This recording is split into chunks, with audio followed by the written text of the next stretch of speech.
Tenir was practically vibrating as she stepped back into her apartment, throwing her keychit onto the kitchen counter before, delicately, dumping her most recent hobby purchases onto the floor. Ugh, she grunted as she slid onto the couch. A couch on which she had a man last night. A couch which had served as a prelude to getting laid. She'd gotten laid. By a guy! One who hadn't been weirded out by her hobbies, despite their reputation both online and IRL as basically just dick repellent. The kind of thing that a guy might tolerate as a result of some greater affection for you. Her eyes inched over to the back cupboard, in which even now sat a veritable smorgasbord of her most nerdy models and paraphernalia. Things that most certainly didn't fit in her otherwise quite trendy apartment. Perhaps next time she'd leave a few of them out. Just a few. She couldn't resist some small part of her that twitched at that thought. Next time. Because there would be a next time. Because she had a sex friend. That thought alone made it practically impossible to resist the urge to pull out her pad and brag about her most recent conquest to Saria. She did manage to resist, though, through incredible effort. She wasn't some kind of furry leg who kissed and told. Oh, sure, she'd allow herself a small smirk and maybe a few choice comments when she next saw the oversized rodent. But for the moment, what had occurred between her and Kalia's newest hire would remain between them. Indeed, that thought did something to sober her. While she'd hardly be the first amongst their trio to sleep with one of Kalia's seasonal chefs, she'd be the first one of them who wasn't Saria. And unlike Saria, Tenir did hold some degree of nominal power over Mark as part of that arrangement. Something he'd clearly been quite concerned about as they got ready to part. Which had been nice in a way, in that it made clear that he hadn't slept with her in some attempt to maybe sweeten his already quite generous seasonal contract. Not that she'd have necessarily been against being used in such a way. She could be honest enough with herself to admit that. The team's funding came from Kalia's mother anyway, and it wasn't like the costs to maintain their stable amounted to anything more than a rounding error for the woman anyway. Still, the fact that the man had made it clear that their entanglement was to be kept entirely separate from their working relationship was sweet. His unspoken worry that she'd use her position to pressure him into more of what he was already freely offering was less so, the thought making her frown a little as she let home Tenir fade to the background in favour of work Tenir. No, the next time she saw him, she'd make it abundantly clear that whatever was going on between them most definitely wouldn't have any effect on their working relationship. Still, the fact that he'd also made it clear that he wasn't interested in a relationship, that the night had been a fling, was something she wasn't sure how to feel about. Sure, she'd not exactly been looking for anything more than exactly what she'd gotten, but as her eyes lingered on her most recent purchases, she found herself pondering, what if? She'd enjoyed hanging out with him, and maybe even more than the sex. It had been nice, just being herself, talking about the things she enjoyed, and while it was clear he had mostly been humouring her, there had been enough genuine interest there she hadn't felt pandered to. She'd forgotten what it was like to share her passions with other people IRL. She was an infrequent visitor to the stores. For the most part, she tended to pop in, grab a few things, and slip out again without much in the way of conversation. She didn't just get what she wanted delivered instead. Cripes, the last time she'd actually sat down with someone in meat space to talk about anime or models was... skies. It would have been high school. She'd tried to unsuccessfully bury those interests in university in an unsuccessful bid to reinvent herself. Beyond that, she'd just been plain too busy between courses and meeting Kalia. Everything after that had been a whirlwind of getting hired on as the heiress's manager, and desperately trying to get the gladiator stable set up. It was only the past year or so that things had finally settled down enough that any of them actually had any free time to spare. Ugh, she winced. Because she'd just come to a realization. Her entire social network were actually just her work colleagues, and by that metric, Saria made up a good third of her social circle. A quarter, if you included Mark, but she wasn't quite so sad as to count him a close friend based on a single evening. Even if it was tempting. because it had been a pretty incredible evening, and he'd said they were sex friends. Surely that meant he could be counted. Shit, she realised, flushing. She'd forgotten to ask about his interests. Though, did she need to? Was sex friends just booty calls, or was friendship actually part of the deal? She kind of wanted it to be. After all, she still had a few other shows she wanted to watch with him, if only to prove that not all anime was as pervy as what they watched last night. And there were those anime from Earth he'd mentioned. How cool would that be? Watching alien anime with an actual alien hottie, and then having sex afterwards. She flushed slightly before shaking her head. Ultimately, the question was how much friendship was actually involved in having a sex friend. I need to call Kalia, she grunted. The Vrekian would know. Admittedly, Saria likely would too, but Tenir would sooner run naked for a field of krill rats than go to the Pezrin for advice on a guy. That could wait, though. Instead, she stood up to go collect her purchases, getting ready to file away each item in the various nooks and crannies she laid out across the apartment for them. Sorting through the pots of paint and boxes of prints, she found her eyes resting on the Clixicon leaflet that had been placed inside. She'd been once, when she was in high school, along with a few of her friends from the anime club. It had been a lot of fun, even if they'd all been too poor to buy anything more than the tickets themselves. She'd considered going last year, now that she was less busy, and her significantly more disposable capital for ill-advised purchases. But the thought of going alone hadn't been too appealing. And unfortunately, Kalia hadn't been interested when the night crew had tentatively raised the topic. She hadn't even bothered to ask Nerek or Saria, for roughly similar and yet entirely different reasons. So yeah, given how that had gone, some part of her had kind of accepted that this year would be roughly similar, and that she'd need to let the convention go unvisited or just accept going alone. Perhaps I don't need to, though, she murmured. Perhaps Mark might have an interest. He liked the store well enough, and what was a convention really, if not an even bigger store? She froze. Maybe he'd even give cosplay a go. It was usually a guy thing, after all, and he was a guy. Her heart rate sped up a bit, her mind instinctively picturing the human dressed up as a few of her favourite characters, in their iconic outfits, or lack thereof. Then she frowned. Was she pushing too far? Sex friends didn't do conventions. Or did they? She groaned, gripping the leaflet as she flopped back on the couch. As she did, she couldn't help but note that the fabric still held a faint trace of the human's masculine scent. She definitely didn't sniff it. Definitely.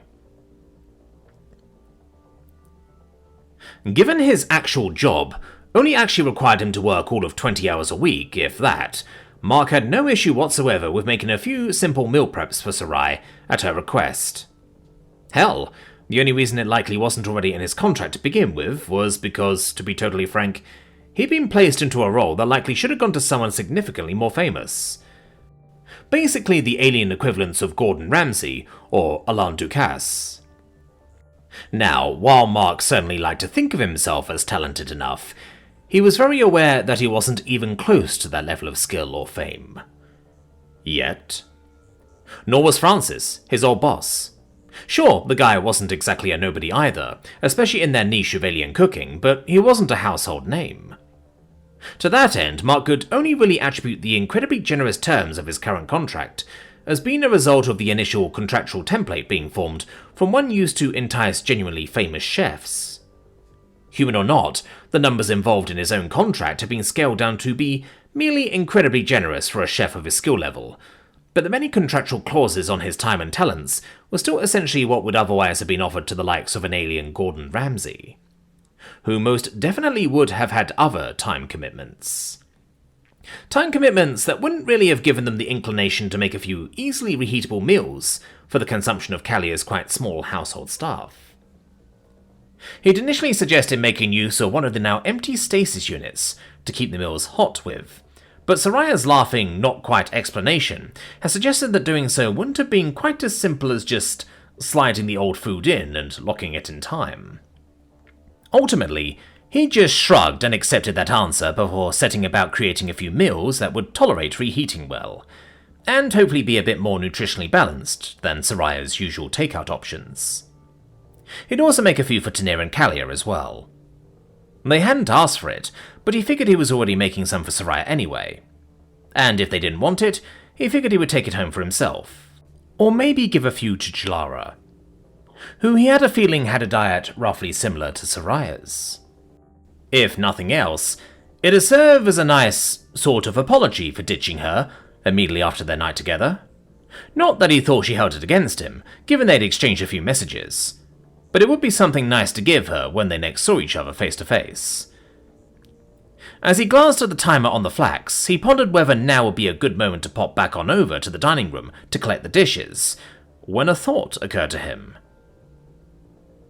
Saria? And that's why you really need to make sure the manifold, yeah? The Pesrin paused in her diatribe about something.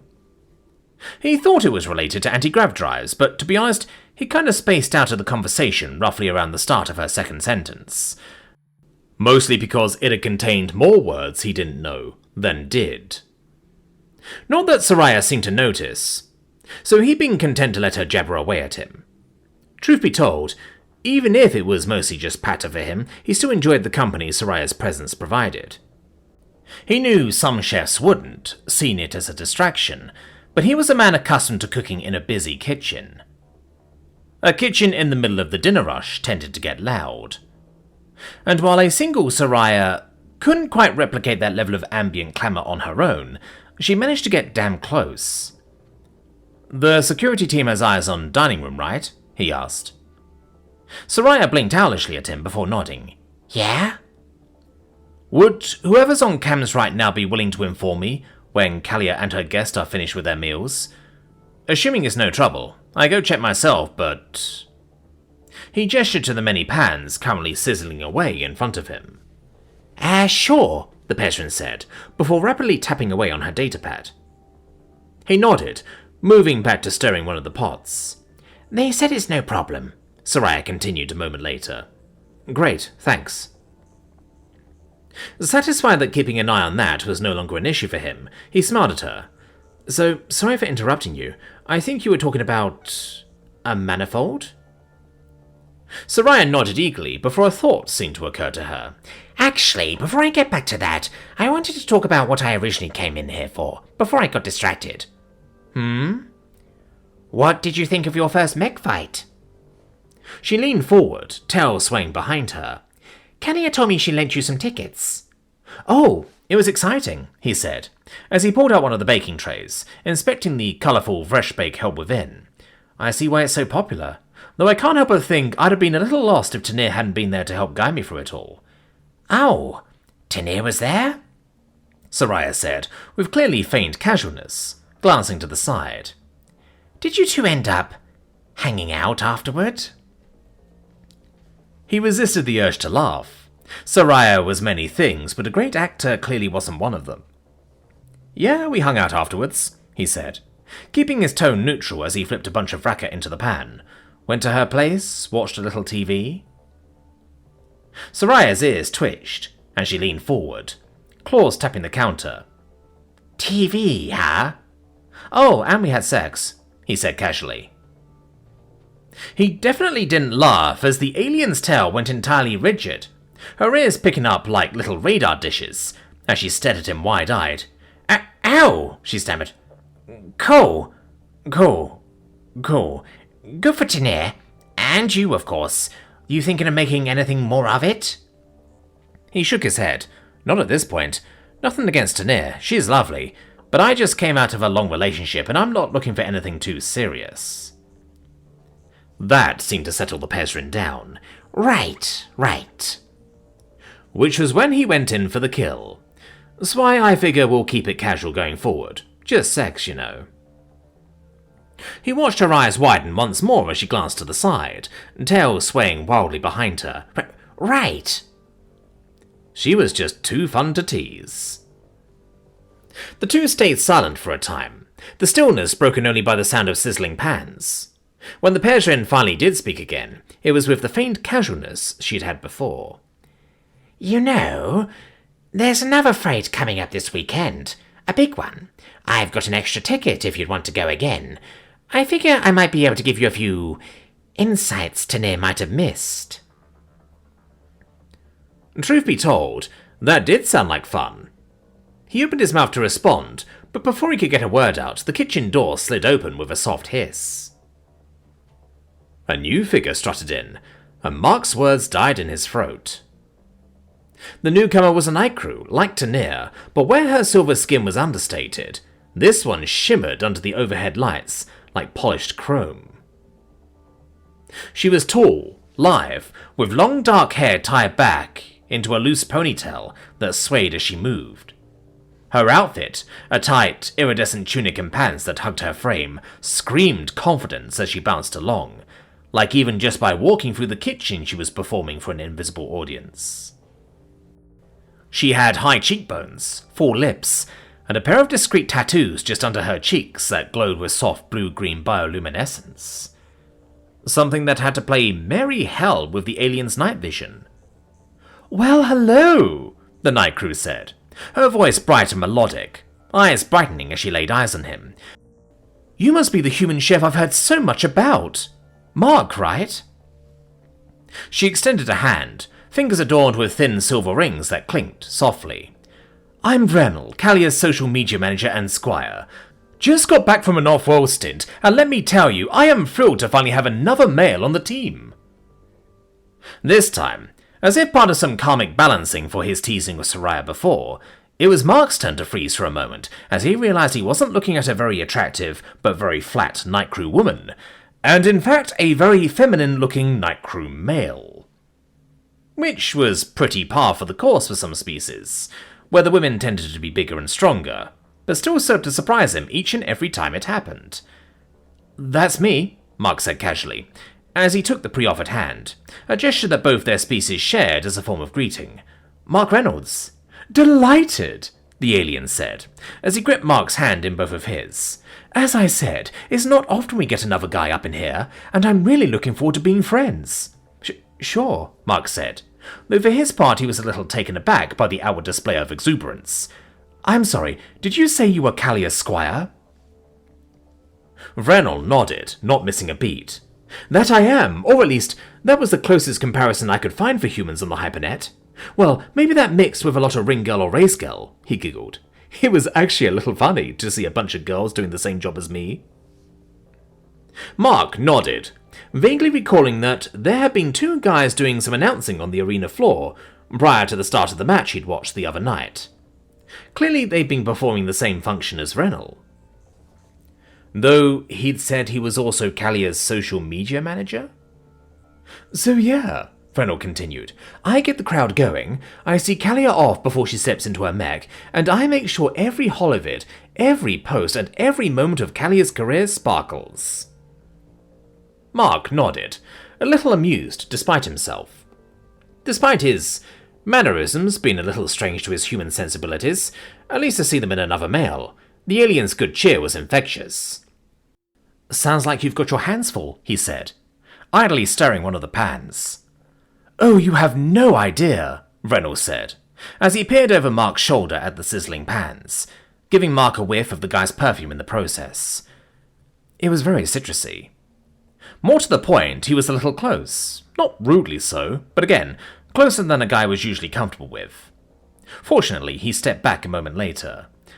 "But enough about me. For now, I hear you're new to Grenheim, yes? A human guy, all alone in the big new city?" He tilted his head, eyes sparkling with mischief. "I guess," Mark chuckled, "though I've met a few people who've helped me find my way." "Oh, I don't doubt it," the alien chuckled, eyeing Saria as he gave Mark a conspiratorial nudge. "A cute human guy like you? I bet you've had girls all but climbing over each other to give you a hand." The Persian scoffed at the implication, but Mark just laughed. "I wouldn't go that far, but yes, just about everyone I've met has been very helpful." The night crew paused at those words, eyeing him with an indecipherable expression, before he shook his head. "Well, how about I continue the trend? As I said, I'm delighted to have another guy on the team, so how would you feel about a boys' night out? Mark paused, considering it. Though the fact that he hadn't initially squealed and excitedly agreed had Vrenal leaning in. Please, I can promise you won't regret it. There'll be lights, clubs, the works. Seriously, I know just the place for a newbie to dip his feet. Mark stared into the alien's sparkling eyes, the other male's lower lip practically quivering as he gazed up at the human, and Mark continued to think about it. Because his every instinct was telling him that a very flamboyant gay man was asking him out on a date, which, while quite flattering, was obviously of little interest to him. Of course, he wrestled down that instant knee-jerk response as he reframed the situation into a more alien mindset. A mindset that framed the situation as exactly what Vrenal said it was. In an otherwise entirely male-dominated workspace, the team's preppy social media manager was inviting the new girl out for a night in the town in the hopes of doing some feminine bonding. And, truth be told, the idea did hold some appeal. After weeks out in space, surrounded constantly by alien women and a dearth of other men, he had certainly been feeling a little like he was the only man left in the galaxy. Now, that was of course entirely untrue, but the sentiment held. The few males he'd seen tended to be swallowed up by a crowd of female acquaintances, leaving them little more than fleeting glimpses in a sea of female faces. And that was when he saw them at all. Most species tended to have a 7-to-1 gender imbalance, but that wasn't reflected in the streets at all. At least, outside of advertisements and billboards. Men on Krenheim, it seemed, tended to spend a lot of time at home rather than walking the streets. They were definitely an even greater rarity on public transit, which he was definitely coming to understand. He was coming to suspect that a lot of what he'd originally thought was innocent jostling from other passengers in otherwise crowded cars was actually just an excuse for casual groping. Something that didn't really bother him so much as it was mildly irritating now that he knew what it was. But he had a feeling that was because he wasn't used to it, and would continue to change the more he realized it was happening. So yeah, the idea of hanging out with another guy, even if Rem was about as far from his mental image of a dude as you could get, held a lot of appeal. Not that he disliked Jelara, Tenir, or Saria. He definitely wasn't complaining about the interest, but a good old-fashioned guys' night sounded like fun. Yeah, that sounds cool, Mark said, after a pause that was likely a second too long. When were you thinking? Still, it didn't seem like Vrenal much cared as his face split into a beaming smile. The alien clapped his hands together, the sound sharp and delighted. Perfect! Tomorrow night sounds good to me. Strike while the iron is hot and all that. I'll ping you the details. There's this fabulous club in the Neon District. You'll love it. Well, a club hadn't exactly been what he'd had in mind. He'd been thinking more a sports bar and beer, but even as he thought that, he realized how unlikely that possibility had been. Hell, if he wanted that, he was pretty sure Saria would have been an infinitely better option. She definitely seemed more like a beer and sports bar girl than the collection of sparkles before him. Still, he supposed a club could be fun. It'd be new, if nothing else. As he watched, Vrenal spun on his heel, heading to the door. Well, that's settled. I'd love to stay and chat more, maybe sample some of whatever it is you're making, but work waits not even for me. So, nandles for now. I've got holovids to edit and sponsors to charm. He blew a playful kiss over his shoulder and was gone, the door hissing shut behind him.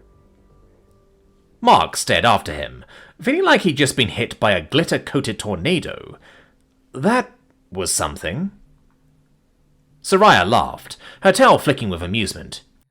Yeah, Vrenal's a lot. You kind of have to be a mech boy. They're all a bit like that. She shrugged. You get used to it. Or you don't, and he just keeps steamrolling you with sparkles and charm anyway. She sighed, standing up. And unfortunately for me, that's what he did here. Mark furrowed his brow before he realized something. I assume that fight you wanted to watch is tomorrow? Saria gave him a wry smile. Yep, it's no big deal though. I'll just have to catch you another time. She paused in thought. Actually, you're a big music fan? No more than anyone else, but he nodded all the same. Great, she cheered. Well, I don't have anything planned right now, but if something like that were to come up, you'd be interested? He shrugged. Sure. Right, it's a date, she cheered, as she scooped up her datapad and darted out of the room. Or tried to. Given she'd been busily tapping on the device as she left, clearly sending a message, she actually clipped the door as she dashed out, though she tried to play it off. Who put that door frame there? She chuckled. And he had a feeling she'd have been blushing if her fur didn't cover it. You didn't see that. Then she was gone. Mark just stared at the empty doorway, shaking his head for a moment before his omnipad chimed. Looking down, he wasn't too surprised to see the message was from a new contact. Tomorrow, 9 PM, Neon District. Wear something that pops. Can't wait to show you the city, cutie. Winky face. Right. He was reasonably sure he didn't have anything that popped by alien male standards, and he definitely wouldn't wear it if he did. His new friend would just have to deal with Mark showing up in something smart, but understated. Because while he was willing to adapt to living in a new culture, that didn't mean he intended to completely abandon his more human sensibilities. Sensibilities that said human men didn't wear glitter. Okay, that's partially untrue, he thought. Okay, I don't wear glitter. Yeah, that was better.